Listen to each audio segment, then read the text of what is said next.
Okay, good morning everyone. So ipapakita ko po ngayon yung isang member ko po na wala po siyang invite pero nagkakaroon na po siya ng matrix income. Okay?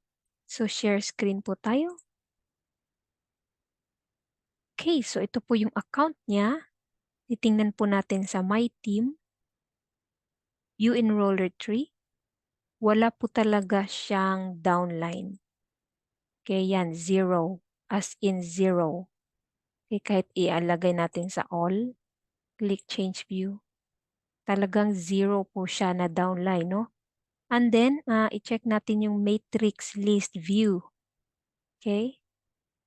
Ayan. Makikita po na meron po siyang spillover. Okay? So, yung earnings po niya, wala po siyang weekly kasi wala nga po siyang recruits. Pero meron na po siyang monthly, that is $72. Then, makikita po dyan sa detailed view, okay, yung mga nailaglag na mga tao po. So, sa first level may dalawa, that's 25 cents. So, nagkakaroon po yan ng 50 cents. No? Sa second level, that's apat. Okay? That's $1. Okay? Sa third level, meron siyang 5. So, 1.25. So, itotal po yan until the 12th level, meron na po siyang $72 monthly. Monthly na po niya yan nare-receive. Kaya totoo po yung spillover dito po sa Live Good, but take note po, disclaimer po, wala po kaming pinamis, no, na money, but it takes time po ito, no, kasi nag-start din po si Sir last year.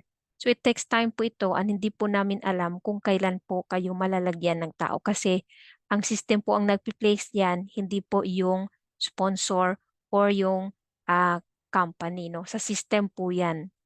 Kung may available po na pwedeng ilagay sa grupo ninyo, i-check yun ng system at i-spill over po sa inyo kung kayo na po yung lalagyan po ng system. Kaya the earlier you join, okay, syempre kayo din po yung mauunang malalagyan po sa system.